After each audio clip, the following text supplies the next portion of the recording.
An interview with an American witch. Interview with the American witch named Gypsy. There are lots of people who claim to be witches or dress the part, but not all of them are actually pagan or Wiccan. The idea of being a witch has positive and negative stigmas, almost anywhere you go, but in particular the west coast of America is home to more witchcraft practitioners than you can shake a broomstick at literally. Among the many pagan folk that I have encountered through the years, I have a high respect for a wise woman known to me and others as Gypsy. She is a devotee of the moon goddess and teaches her version of the old ways anywhere she goes. When writing about witchcraft and the views of modern Wicca practitioners, there is a lot of truth mixed with a lot of bullshit. Rather than give you a research dissertation on the scholastic records of Wicca and witchcraft, as you have read other places for sure, I decided to get some opinions and updated views straight from the horse's mouth, or perhaps mare's mouth might be more appropriate. And so, without further delay to the online audience, let me present an interview with a lady who might tell you that nothing is sacred and know thyself, or quotes from her personal politics. Let me also introduce you to someone who is a mentor, a friend, and an absolute good witch of the West Coast, from Utah to Arizona, from Nevada to California. It is my pleasure to spend a few minutes introducing you to my friend, teacher, and one of the wisest wild women I have ever known. All ye fairies and woodland folk across the World Wide Web, may I introduce to you to the red-haired Queen Bee, or as her friends like to call her, Gypsy. Blake, hi Gypsy. Gypsy, hello yourself sweet thing. Blake, let's get right into the good stuff, and the first question, as a witch, how do you view spirituality? Gypsy, witchcraft is a true belief of life and spirit of all things that share this world, this universe with us. Being able to fully realize, and fully accept your feelings toward the things surrounding you, makes you understand that even the smallest stone or the tiny flower in a thorn bush can be a sensual thing.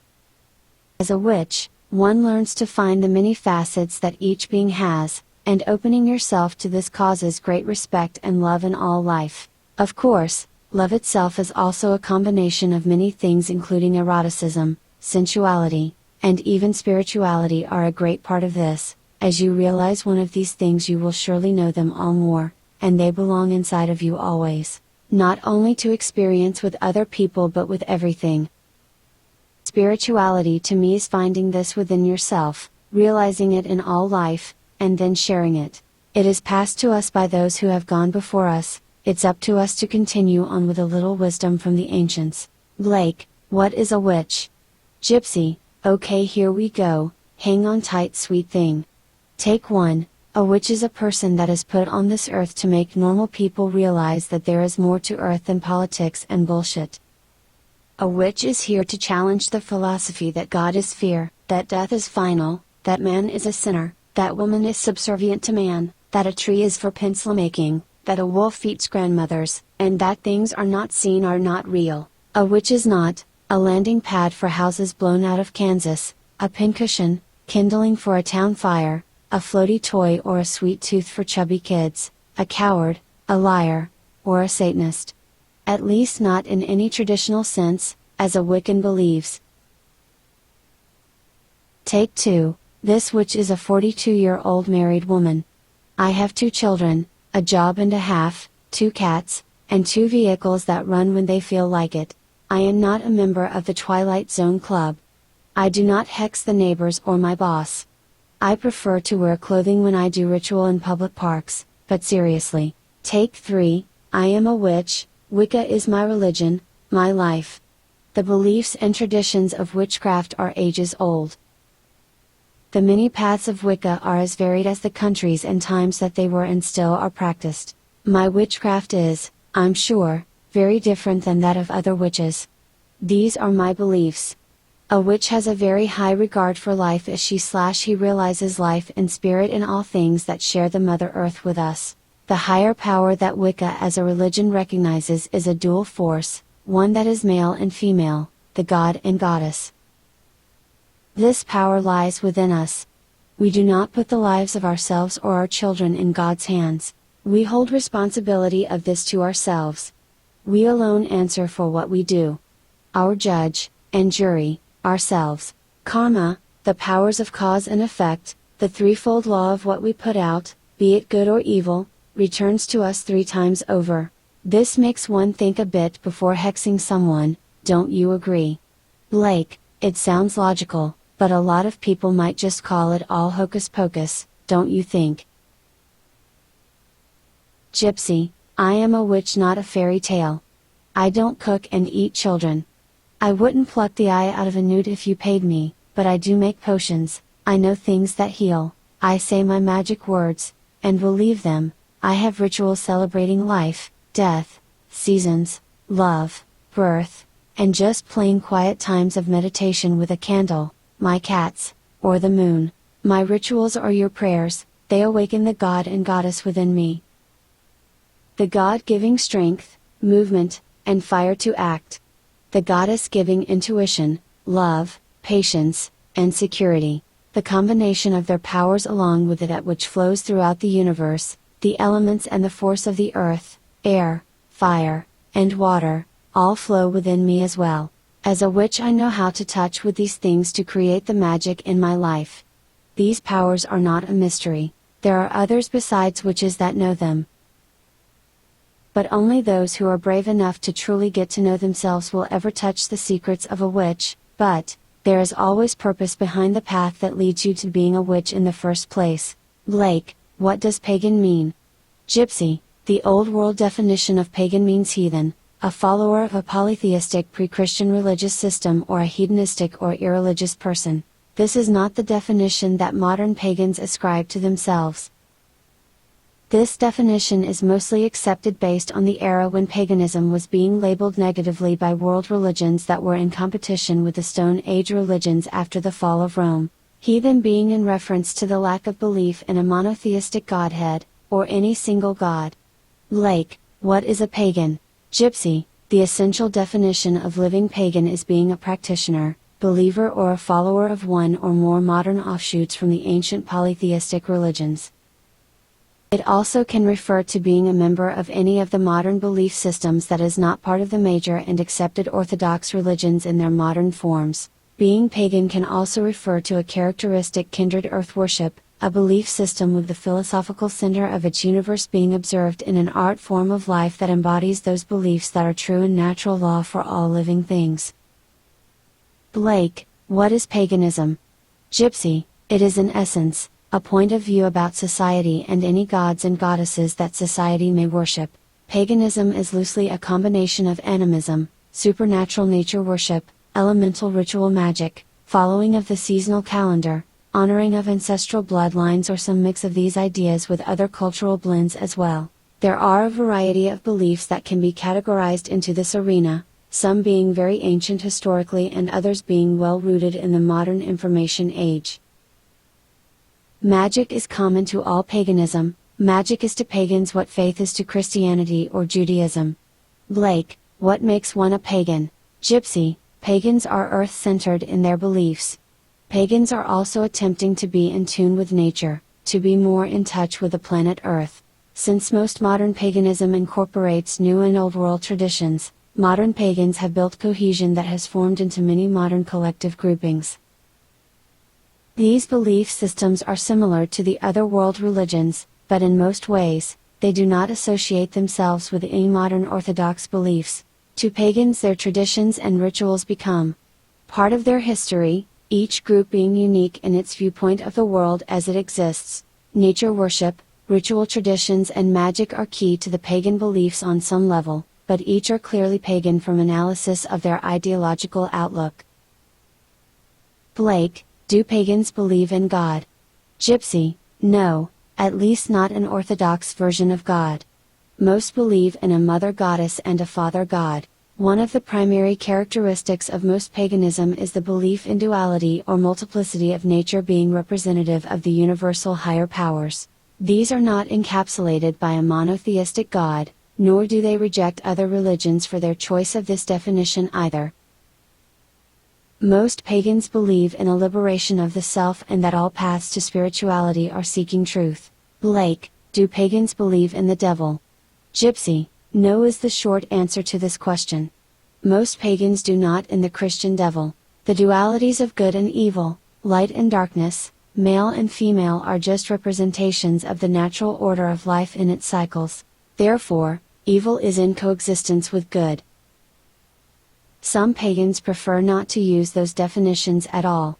Although this differs in the various belief systems that can be defined as paganism in the modern era, if pagans do take sides, it is against the evils humankind does unto nature that they are at war with. Human viewpoints on good and evil are for the most part viewed as outdated or narrowly subjective.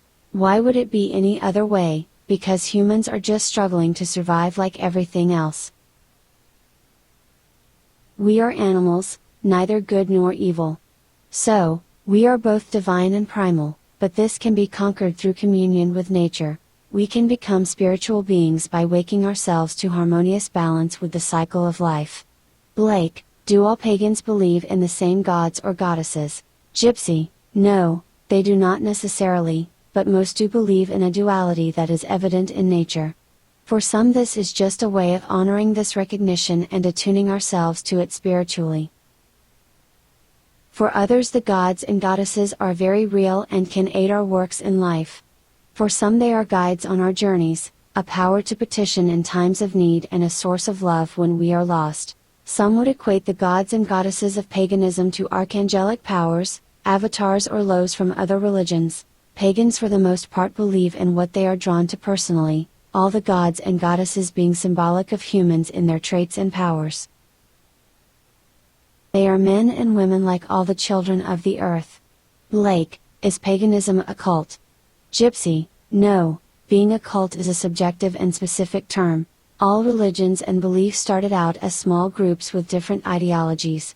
Therefore, all beliefs generally start out with a cult-like structure. Once they become more widely embraced, cults become part of culture. Some pagan groups are very small in number, so yes, in ways they have cult structure. This by no means defines them all as a cult. Cult movements have existed in various forms through the centuries. The Gnostics, the Socratics, the Hermetics, the Hospitallers, the Templars, the followers of Galileo, Copernicus, the Osh movement, the earliest New Age followings, the Christian Scientists, hippie culture, and all modern civil rights movements began with their formative cult stage in history. Blake, is there a sacred text that pagans believe in? Gypsy, no, and many do not believe in written texts for the processing of knowledge. Most of the ancient pagan cultures believe in passing down sacred knowledge by way of oral traditions, storytelling and songs. Music may be a kind of sacred art, but no book encompasses the beliefs of all pagans today. The artists of all musical styles from classical Baroque to modern electronica are in some way part of pagan culture.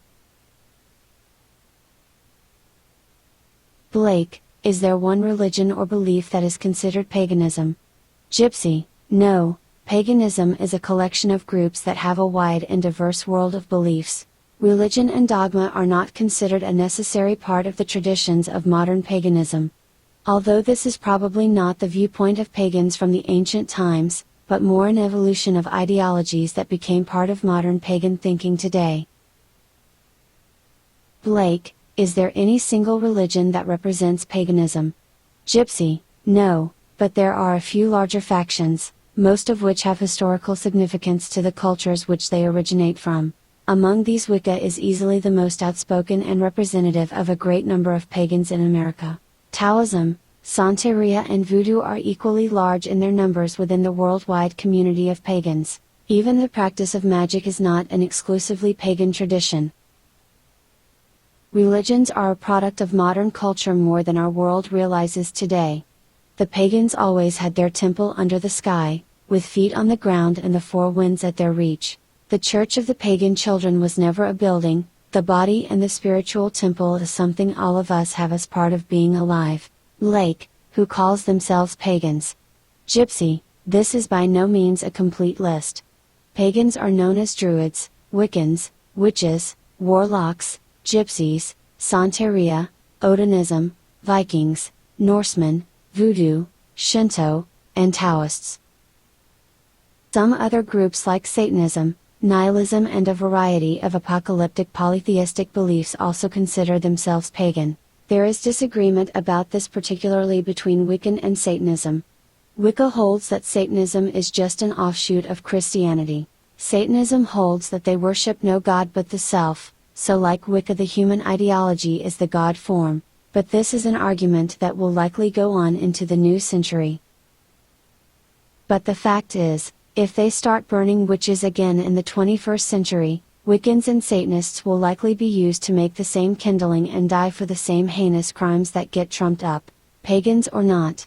For the general classification of pagan as it refers to people, all of them have the necessary criterion to call themselves pagan in some way. Most anyone who claims to practice magic is at least familiar with the term pagan, and many will claim to be one. Yet it should be understood, that to many pagans it is not calling yourself one that makes a pagan, it is living as a pagan, by getting in tune with nature and the planet Earth that makes the difference. The fairy folk and earth children love their mother goddess, our planet Earth. That is how all magic begins and ends, by love as the one law. Blake, how is paganism part of being American? Gypsy, well, first, most of the original settlers that came from Europe to settle in the Americas were running from religious and political persecution. At some point we were at war with our oppressors, but also were committing mass genocide upon the Native Americans that were residing here before our arrival. We then created a cargo cult by fulfilling the diaspora or apocalypse for the Africans that were carried here in the slave trade. Despite our ignorance, we as Americans are the descendants of the great experiment that brought all the world's races and beliefs together by evolutionary or manifest destiny. Take your pick, but somehow it became the culture that we now know as the United States of America. The influence of paganism is visible in our Greco-Roman architecture, Washington's Egyptian obelisk monument, the symbolism of the armed forces, our national art, our money, our flag design, and even our sacred governmental documents. We the people. That comes from the Greeks and Romans, but more importantly the pagan roots of American history. Blake, how is modern paganism patriotic? Gypsy, in many ways. We must ask what elements are a part of American paganism and part of our national pride as a culture to answer this question. But perhaps a modern example is as profoundly able to symbolize the patriotic pagan that is alive in America. Since the Gulf War there have been a number of Wiccan men and women joining the armed forces, perhaps more than ever before. In this last decade did the families of fallen soldiers fight with the Pentagon for the rights of their beloved sons and daughters of wartime. The fight was for the right to let Wiccan soldiers have the holy symbol of the pentagram be engraved upon their tombstones and grave markers like the Star of David, the cross, and the religious symbols of all other religions are allowed to be. This honoring of the Wiccan soldiers in death is a recent reconciliation, but one that is important to the spirit of American paganism. And three symbols that come in the form of shared symbols in America that are pagan in origin, but undeniably human in meaning and power. Blake, which symbols do you mean? Gypsy, much symbolism in America relates to ancient paganism. The Lady of Blind Justice most people know, in particular the architecture of legal buildings, political meeting halls and superior court houses. Symbolic Greek goddesses and other sacred female archetypes are common to find in construction. One well-known symbol found in courtrooms and buildings is the archetype for blind justice. The actual symbol is a modified version of the astrological sign Libra, being a key symbol for law and justice, because it has a blind goddess holding the scales of judgment. This symbol has an older manifestation in pagan cults from ancient Egypt. A similar symbolism weighs the heart of the dead pharaoh, as his spiritual form crosses over in death. Paganism is where this combination of symbols comes from in American law today. Next commonly known to non-pagans is Lady Liberty. The Statue of Liberty was a gift from France to America in 1886. The history of this unique statue is lengthy, but it is also a combination of ancient pagan symbolism. Lady Liberty first draws her influence from the Roman goddess Libertas. She is the Roman goddess of freedom. This robed Roman goddess is also found on many coins throughout history. Libertas is on some American silver dollars and modern Swiss francs. The main difference is the crown of light rays now coming from Lady Liberty's halo. This is something pagans created in the Colossus of Rhodes, one of the wonders of the ancient world. The Colossus stood with a similar pose, but Lady Liberty holds a torch which is different. The Statue of Liberty is one of the most pagan-influenced artifacts found in modern America.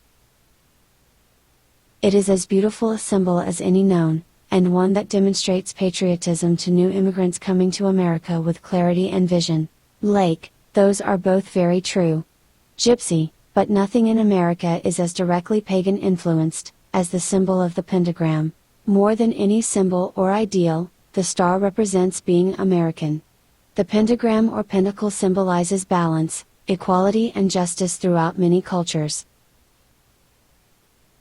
The 50 stars of American flag represent the individual states.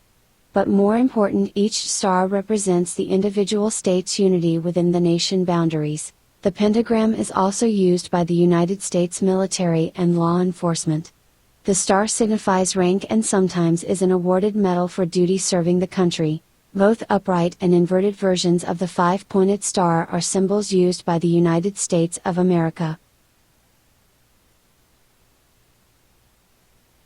These are the most literal usage of pagan symbolism, but as the pentagram evident in the USA. The most recent use of the pentagram has been for pagan war veterans on their funeral tombs. Until 2010, the pentagram was not made available by the United States Armed Forces. Pagans in America fought a 10-year legal battle to change this, making a history. This is a great example of modern action being taken by patriotic paganism as activism. Blake, wow, okay. What are the core beliefs of modern paganism? Gypsy, as with any religions or dogmas, there are widely accepted versions and more secular ones. Everywhere has its own version of winter and summer rites. Festivals of the seasons are the most core beliefs that all forms of paganism adhere to. For the modern pagan, their rituals and beliefs are an ever-evolving art known primarily unto themselves, their friends and their families. Some secrets are best kept between friends, you might say. Blake, can American paganism be defined or classified? Gypsy, generally, modern pagan traditions in American culture will fall into one of these 5 larger categorized groupings. Take note that each can easily be divided into subdivisions that are not more elaborately discussed here. There are 5 major divisions of the greater world of paganism that are classical paganism, neo-paganism, techno-paganism, shamanism, Discordianism and nihilism. Even these are broad generalizations, so they should be taken in that spirit as the reader reads them. Blake, what is classical paganism? Gypsy, classical paganism is the practice and art of pagan traditions predating Christianity. Many traditions are passed down and are practiced in the same ritualism generationally. As religion is passed down all through the centuries and are still to the modern times, the practitioners try their best to follow the rituals and methods as they were originally taught either through their family or bloodline. For the most part, they choose not to use ideas from other pagan rituals or traditions.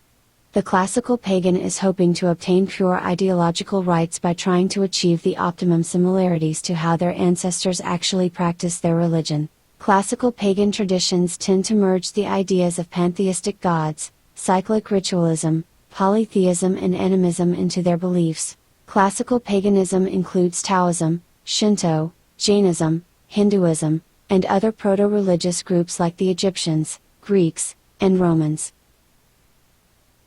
Blake, what is neo-paganism?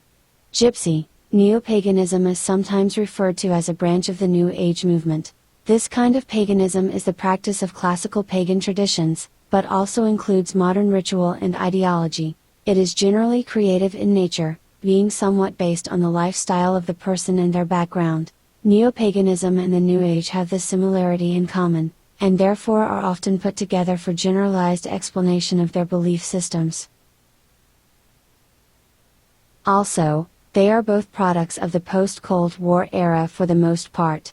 The main difference between neo-paganism and practitioners of classical paganism is the incorporation of modern religious dogma and rituals into their formulae. Things like the use and incorporation of Western monotheistic ideas, other non-pagan beliefs, angels, demons, alternative text, cultural dance, and even the Bible in their self-stylized rites of the seasons. There is also likely to be a modern undercurrent allowing the intermixing of traditions from other pagan beliefs without discrimination. Neo-paganism is very activist-oriented and politically progressive. It has embraced feminism, environmentalism, along with gay and lesbian politics in the last century. Blake, what is techno-paganism? Gypsy, techno-paganism is the most modern offspring of paganism in America. In theory, it is just a relatively new twist on practices and belief systems coming from what are traditionally pagan. The key idea is that modern technology, devices, computers and artifacts of the post-industrial world are meant to be used as sacred or magical tools, the same way that the chalice, the censer, the horn, the sword, the cord, the pentacle or the athame have been in classical and neo-paganism throughout history.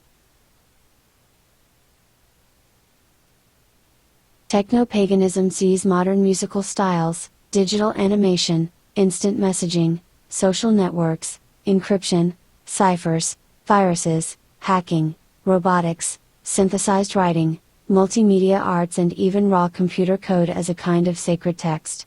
This codex of new knowledge is not only a basis for what older religions would have used hymns and scripture to prove their religious belief, but is actually magic. This is a very wide subject and would be unfair to discuss without further ability to elaborate, but is worth serious study for those who are truly interested in this subject. Blake, what is shamanism? Gypsy, shamanism or sorcery is much like classical paganism, but it has a distinctive set of differences and dogmatic parallels that are not the same as witchcraft or Odinism. This includes Eastern, Western, shamanism, martial arts, and Aboriginal traditions. Voodoo, Native American traditions and cargo cults are also of this design spiritually. They are different in most cases because of their rites, sacred dance, oral traditions for history, singing, chanting, ancestor worship, animism and that their symbolism tends to predate writing and most known history. A common link between all shamanistic belief systems is the art of spirit possession or being ridden by outside spirits. The body is a vessel for this state of trance mediumship and only the trained ritual specialist known as a shaman should attempt such actions. Shamanism is also always linked to tribal societal structures. Historically the Jews are shamanistic as much as the Native American cultures. Blake, what is Discordianism? Gypsy, Discordianism is the scientific and skeptical model of reality, but yet through it paganism and its virtues are upheld. Essentially, any true knowledge is not possible, despite what we want to believe reality is, but true reality does not inherently exist in such fantasy. So is the Discordianistic idealism, that chaos, discord, and dissension are more desirable qualities in a true human being than are harmony, faith, and order. The discordant view also has a court jester-like attitude to almost anything as it has been proposed by religions in former centuries. Despite their inherent love of chaos theory and even in magical practices, the true discordant believes in testing everything to prove itself worthy of being part of human experience. In many ways atheists and agnostics have a similar worldview as the Discordianism, but they just do not have as much fun with their beliefs. They may be off the deep end for some readers, yet they are true pagans at their core. Blake, what is nihilism? Gypsy, nihilism is a darker vein of our current subcultural belief systems having finally grown up. This is paganism by way of the incorporation of the core existential idea that morality does not exist, and that all such ideologies are artificially contrived, most profoundly found within the ideas of anarchism, ecological movements, activism, artificial intelligence culture and modern Satanism. The nihilistic point of view holds science up as an example, but even doubts it as being dogmatic and potentially flawed. Although not apocalyptic in essence, the nihilistic view does expect that evolution may not have humankind very highly esteemed for the most part. Annihilation or advancement of the species is the right or left-hand path. Free will and determinism are the source of human survival, if that is our destiny. Perhaps not the same passive and peace-loving pagans as the others, but this group is growing in numbers as the world faces ecological and technological issues as never have been seen before. This may be the reason for their rising during the information age. Perhaps a new perspective is needed to become more aware and enlightened about the world for now. Such is the quest of nihilism. Blake, are these groups really considered one belief system? Gypsy, yes, they are one group of interrelated belief systems, but they are not the same religion nor are their practices the same. In terms of being modern American pagan beliefs, yes, they all fall under the same umbrella of thought. All are part of the greater philosophy that encompasses being pagan and the practice of paganism. In other words, the practice of personal and natural magic as part of daily life. Magic and nature are the nature of being pagan, it really is that simple. Nothing more or less important, but nothing else is as beautiful to the pagan who is one with the universe in their heart. That one law of love is what all pagans share spiritually. As it is above us, so it is below us, or what is called the microcosm and the macrocosm world we all coexist in together. Blake, are any of these groups the same in their beliefs? Gypsy, not really, but there is no reason they should be.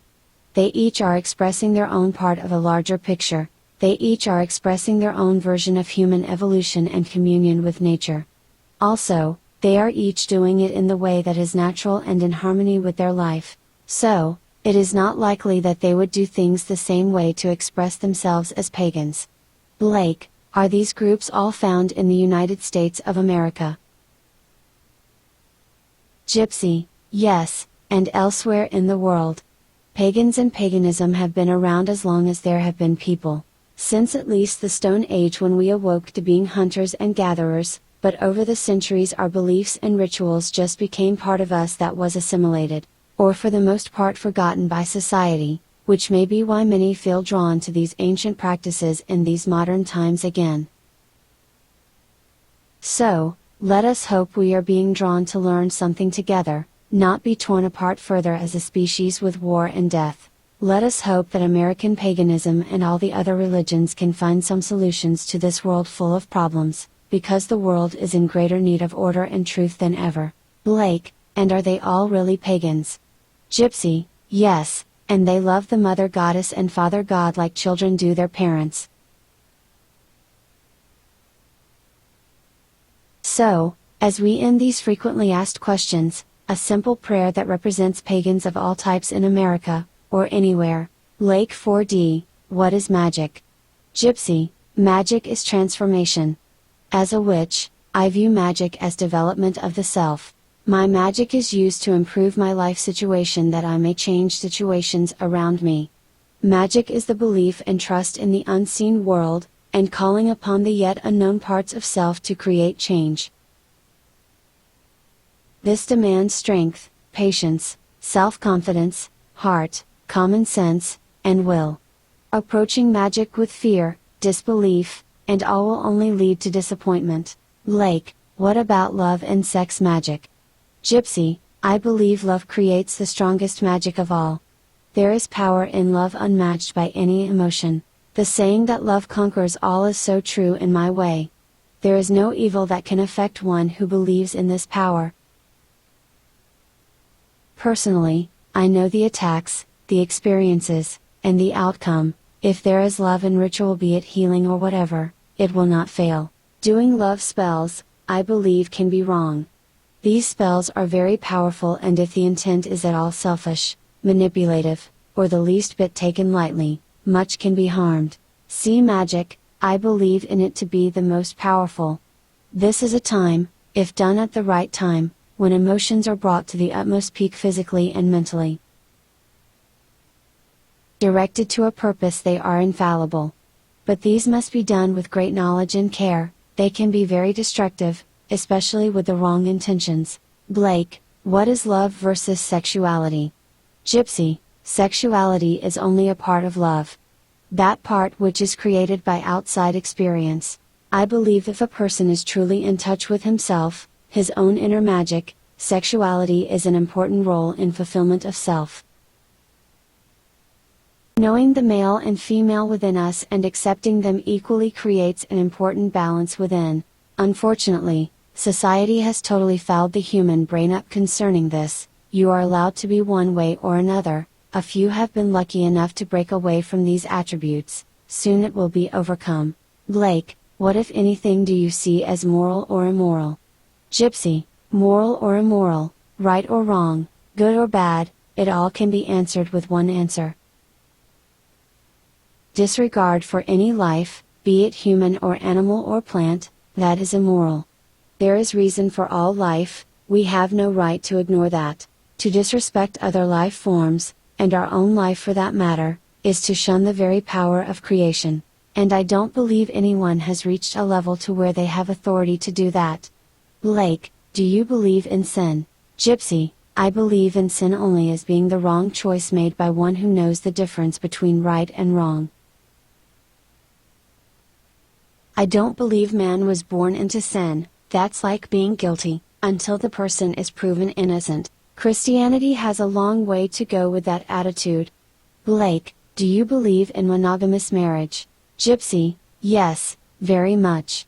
If a couple cannot be heart and soul with each other, they don't need to waste each other's precious lives and time by faking it. I don't mean owning each other's heart and soul either.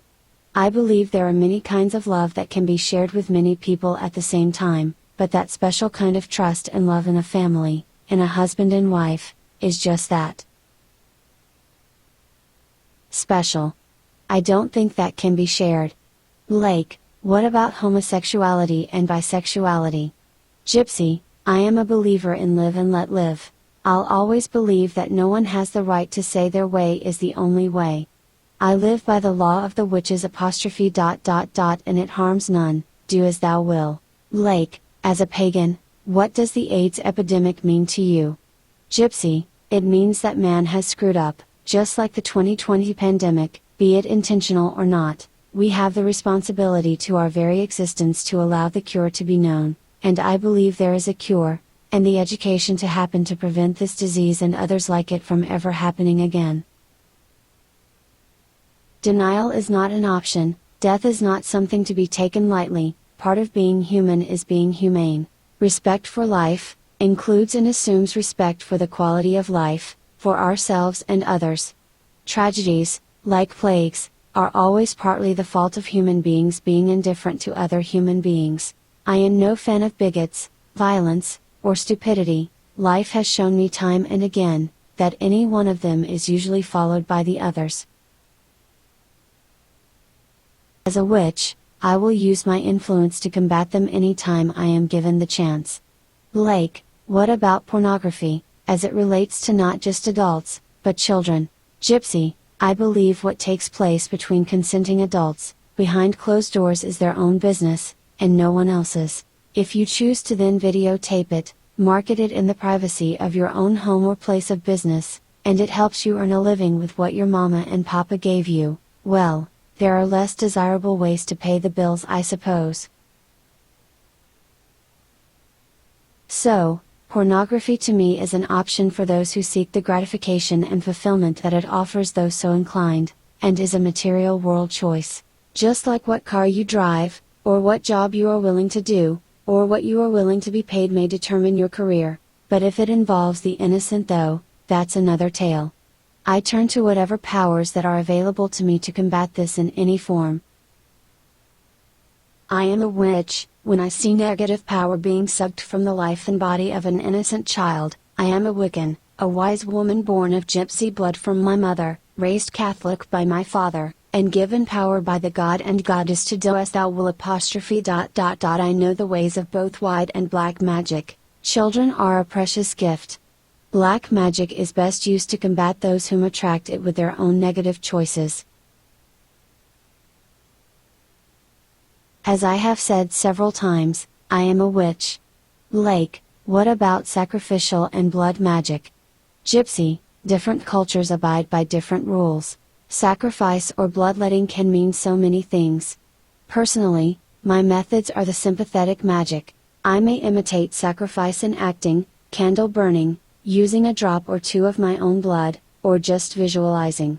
Puppets are a prop. Photos can be used, articles of clothing, or personal items can take the place of the real thing. I don't believe it is necessary to harm something to invoke power within myself, or my rituals. I have faith in my own power of intent. Blake, do you see any connections between the practice of necromancy and the increasing cases of necrophilia and serial killers like Jeffrey Dahmer and the like? Gypsy, I feel that any connection made between the two are nothing more than the comparison of witchcraft and Satanism, or demonic worship. Just another example of man twisting things around to condone his own craziness, the same as killing in the name of God. It's all twisted. Blake, would you legalize prostitution? Gypsy, yes, it needs to be controlled though, as to age, health, and protection for both the working party and the shopper. Blake, what about abortion?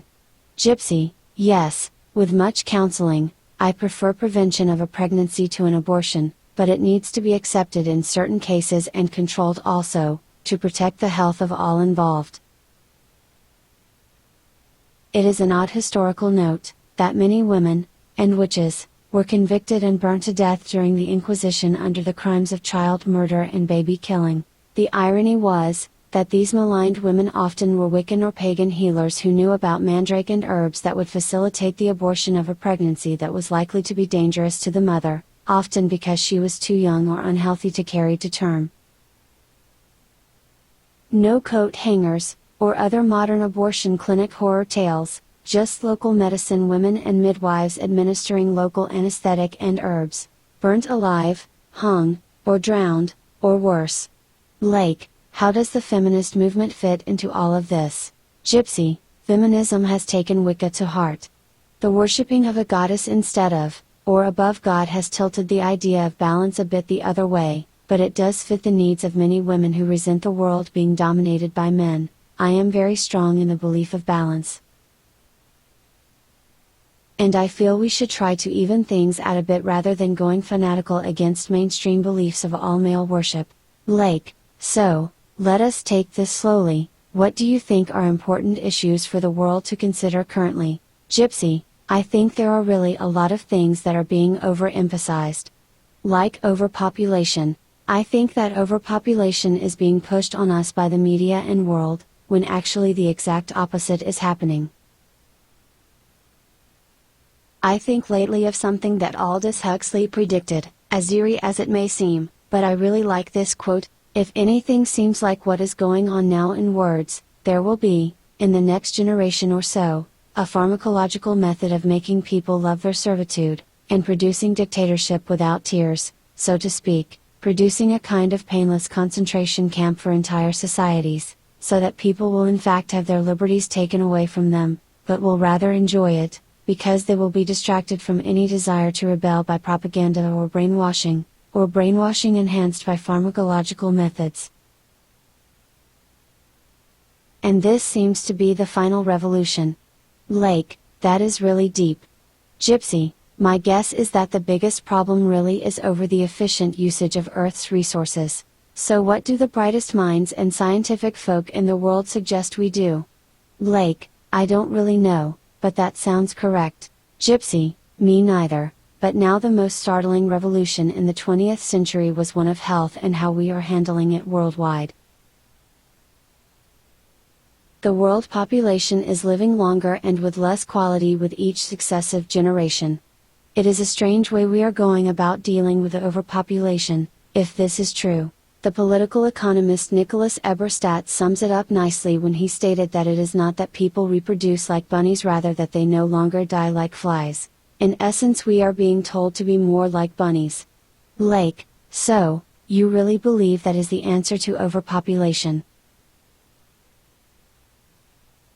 Gypsy, maybe, but it is just like all the brilliant mathematicians who plotted December 21, 2012 as the date known as the singularity. It was a predicted future event that is believed to precede immense technological progress in an unprecedented brief time. Futurists have also given their varying predictions as to the extent of this progress, the speed at which it occurs, the reasons for its velocity, and the exact cause or the nature of the event itself. That was the date that everything we know will change drastically, and was based on the hallucinogenic ideas of Terence McKenna and similar pseudo-prophetic hippies. Yet none of these have had any bearing, if they are incorrect.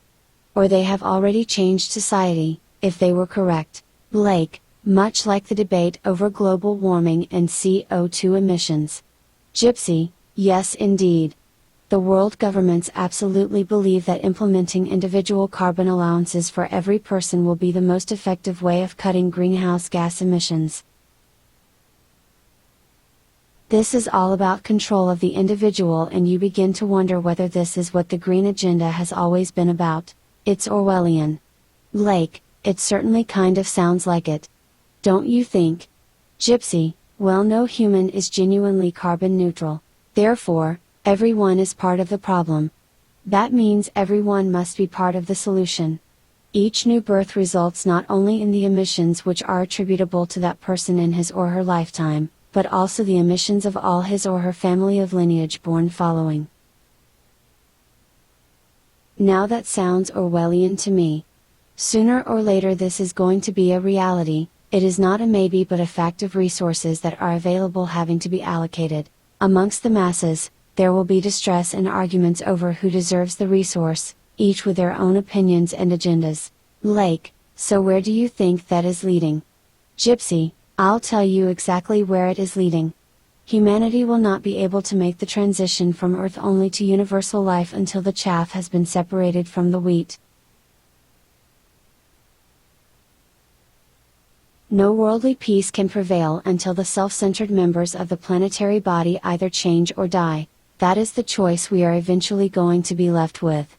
It is like watching a cancer grow. Something must be done before the whole body is destroyed. There is no alternative. Don't get me wrong.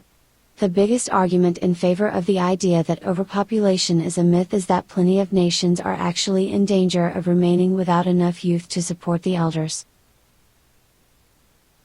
This actually brings a different kind of problem. In those countries, soon enough there won't be enough working force to support those who are retired. This will inevitably lead to genetic population control, at least from the Big Brother governmental point of view. Blake, what do you mean by genetic population control? Gypsy, for many years science has added human genes to bacteria and farm animals, even plants and growth hormones. I recently read studies about it. Pigs are being born with human blood in their veins, and it's not just pig blood cells, some of the cells themselves have been merged, creating hybrids. In a Nevada a lab made sheep whose livers and hearts were basically human. In California, mice cages with miniature human brain cells firing inside their skulls. They apparently have been able to create mice whose brains are nearly 100% human. Genetics has figured out how to create any number of hybrid creatures that are part human and part animal. This is a line that science is blurring right now, with the intentions of using it for population control. These human hybrids are called human chimeras. Blake, is that really true? Gypsy, absolutely. The big question is about the morality of human hybrid chimeras. Blake, you mean how they would fit into society? Gypsy, no, I mean what class, caste, or slave system would they be used? For the most part science sees the most productive applications, if you raise them to perform menial jobs or dangerous jobs, or be a worker class, a functional humanoid automaton. The chimera would have less rights than a clone. It is an engineered creature. You could mix human with the most docile of animals to ensure rebellion or violence was outside of their natural programming matrix. Slaves that are perfect in every way. Designer slavery, made functional for modern times. Blake, that's really scary to think about. Gypsy, even more so, because it is true. The human species, unlike all others probably, possesses a spark of the divine, and that we therefore stand outside nature or the order of the universe. The further this kind of science goes, it becomes harder to maintain the fallacy that Homo sapiens are somehow uniquely disconnected from the rest of life on Earth. Our kids may be seen as planetary livestock. The coming generations are those that the world seems bent on enslaving and living in fear of also. This is just as much of a myth as the myth of the Earth being unable to naturally select the best evolution of her ecology. Essentially a myth that Earth is not able to take care of herself. Blake, wow, that is pretty heavy and doomsdayism in a way, right? Gypsy, the big problem with the doomsayers that keep talking about the world being overpopulated does not start in our century. It begins quite some time before then even. The human race performed and survived without these pleasures handed to us on a silver platter, and if we keep taking these things for granted, I believe, that we are going to have to survive without them again. Blake, do you fear the end of the world? Gypsy, Nostradamus is one of the world's most widely known and read prophets, respected by magical practitioners, astrologers, and many science-minded philosophers. In all of his predictions he predicted nuclear war or World War III sometime between 1999 AD and 2012 AD, but most other scholars did not put much stock in such prophetic hype. Michael de Notre Dame was just not right enough times in the percentages for the skeptics to call in a negative forecast. We all live in a worldview that sees every day as a potential end of the world, an apocalypse is waiting to happen at every corner. Because of this, fear of death is not something we need dwell on greatly. Greatly gifted minds are more apt to wonder if they are capable of dying and wondering what finding immortality must be like. I will let you put two together and see what can happen in the mix that you come up with, using that kind of thinking. But the short answer to your question, no. There will be no nuclear wars, or Armageddon, or any need for an apocalypse on my planet Earth. Hopefully, many others will reach out with their hearts and minds, rather than belief in the impending doomsday, and we will all save the world together. Blake, as a witch, do you have a personal motto? Gypsy, my personal motto is balance in all things '. Striving for balance encompasses everything to me. All law requires it. The laws of cause and effect, the Wiccan threefold law, the golden rule, everything needs balance, that much I am sure of. Blake, so, mote it be. Thank you, Gypsy, for allowing me the honor of this interview. Also thanks to your family for allowing us this time alone to conduct the interview in private, despite there being personal needs and an illness at the time of our meeting, and finally thank you to the members of Gypsy's local pagan community, but especially her personal coven, to whom I have given my sworn promise to retain all of their privacy, and in no way, jeopardize their personal information publicly now or ever. In respect to the old religions and the Wiccan way. Love is the will and love is the law. The circle is open, but never broken. Today, Gypsy herself is living in sunny California, and very happy. Blessed be. Subscribe to Medium and show your support.